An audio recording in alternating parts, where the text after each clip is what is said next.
प्रिय साथियों नमस्कार।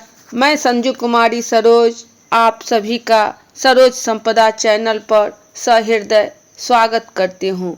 आज के इस सेशन में रिवीजन फटाफट मात्र 10 मिनट के अंदर टॉप 10 क्वेश्चंस को हिंदी मीडियम में प्रैक्टिस सेट का पार्ट 2 जो आपको एजुकेशन शिक्षा शास्त्र पर आधारित प्रश्न होंगे जो BPSC head teacher, CTET, DElEd, BEd आदि विभिन्न प्रतियोगी परीक्षाओं के लिए एक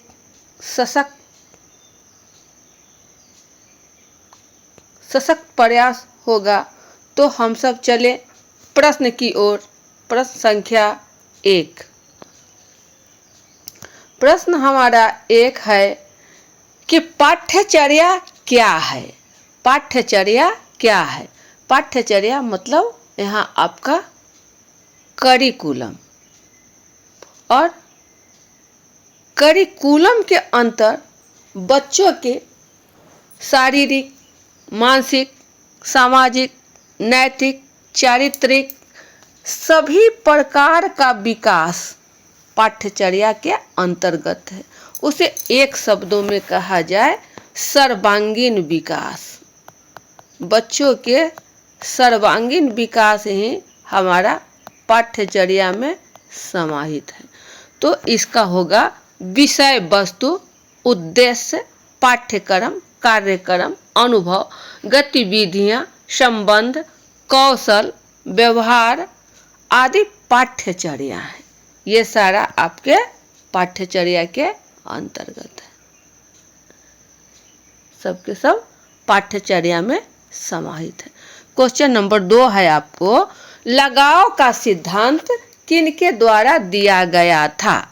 तो लगाव का सिद्धांत जॉन बॉल्बी द्वारा। जॉन बॉल्बी द्वारा, जैसा कि बीपीएससी हेड टीचर के सिलेबस में स्पष्ट है, जॉन बॉल्बी का लगाव का सिद्धांत, तो उनके द्वारा ही लगाव का सिद्धांत दिया गया था। प्रश्न 3 है, कोहलबर्ग के अनुसार 7-8 वर्षीय बच्चे में नैतिक निर्णय लेने के आधार क्या है? नैतिक निर्णय तो हम सभी जानते हैं कि लॉरेंस कोहलबर्ग का नैतिक सिद्धांत है, उनके द्वारा दिया गया है नैतिक सिद्धांत।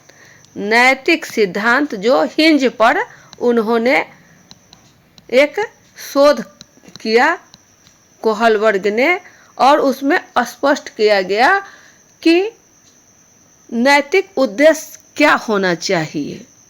कोई मर रहा है उसकी जीवन दान, या कोई अधिक पैसा कमाए। जब एक व्यक्ति की पत्नी की तबीयत ज़्यादा खराब थी तो उसे दवा लेने की ज़रूरत थी, लेकिन दवा दुकानदार जो बेच रहा था उसने स्वयं को दवा बनाया था और आधे से दवा के मूल्य से दोगुना दाम पर बेच रहा था। लेकिन जब वह व्यक्ति कहा कि मैं इसे आधा दाम दे सकता हूँ, पूरा नहीं, बाद में मैं इसे पैसे को वापस कर दूंगा, लेकिन दुकानदार ने नहीं माना। उस स्थिति में वह किंग कर्तव्य मूड है कि क्या मैं दवा चुरा लूं या अपनी पत्नी को मरते देखूं।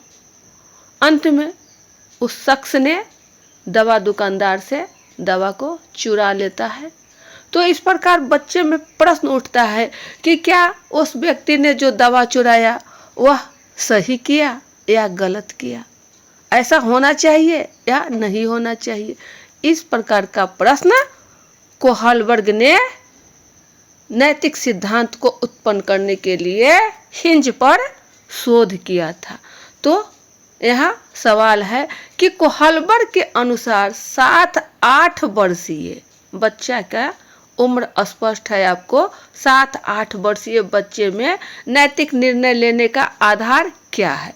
तो यह है आपका दंड और आज्ञा पालन। दंड और आज्ञा पालन, ये हमारा सही उत्तर है, दंड और आज्ञा पालन।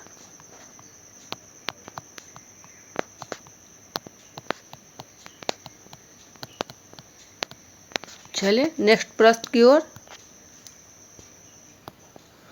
प्रश्न 4 है, नैतिक विकास की अवस्थाओं के संदर्भ में पियाजे के कौन सा कथन सही है? तो नैतिक विकास, अभी तक हम लोग पियाजे के संज्ञानात्मक अवस्था, लेकिन यहाँ प्रश्न है आपका नैतिक विकास, नैतिक विकास का। तो नैतिक विकास में पूर्व नैतिक जो आपको 0 से 5 वर्ष एवं नैतिक यथार्थवाद जो 5 से 10 वर्ष की अवस्था के लिए है। पूर्व नैतिक 0 से 5 वर्ष एवं नैतिक यथार्थवाद 5 से 10 वर्ष की अवस्था को पियाजे ने सही माना है। तो ये हमारा है पूर्व नैतिक 0 से 5 वर्ष एवं नैतिक यथार्थवाद 5 से 10 वर्ष। चलिए अगले प्रश्न की ओर। सेंचुरी ऑफ चाइल्डहुड पुस्तक के लेखक कौन है? सेंचुरी ऑफ चाइल्डहुड तो आपको है फिलिप एरिस। फिलिप एरिस इस पुस्तक के लेखक है। नेक्स्ट क्वेश्चन 6 नंबर पर, किन उद्देश्यों की पूर्ति शिक्षा मनोविज्ञान के द्वारा संभव है? किन उद्देश्यों की पूर्ति शिक्षा मनोविज्ञान के द्वारा संभव है? तो आपको उत्तर है स्वयं को समझने में सहायक, विद्यार्थी को जानना, सीखने के लिए उचित वातावरण का निर्माण, मार्गदर्शन एवं निर्देशन में सहायक।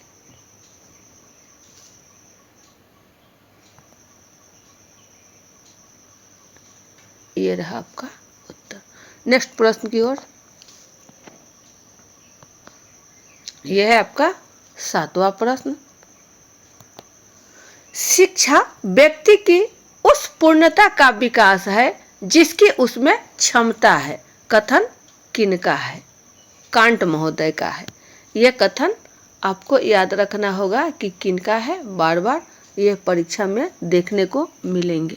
प्रश्न 8 है, एक विचार या अवधारणा के निर्माण में प्रयुक्त वैचारिक प्रक्रिया जो नई, मौलिक एवं उपयोगी है, क्या कहते हैं? तो विचार, अवधारणा के निर्माण में वैचारिक प्रक्रिया जो नई, मौलिक एवं उपयोगी है, तो यह आपका हो जाएगा सृजनात्मकता, क्रिएटिविटी। ये आपका है उत्तर सृजनात्मकता। नेक्स्ट क्वेश्चन 9 नंबर पर है, सृजनात्मकता का अनिवार्य लक्षण क्या है? तो इसमें है सृजन करना, नई नई चीजों को रचना करना, खोज करना, खोजी प्रवृत्ति।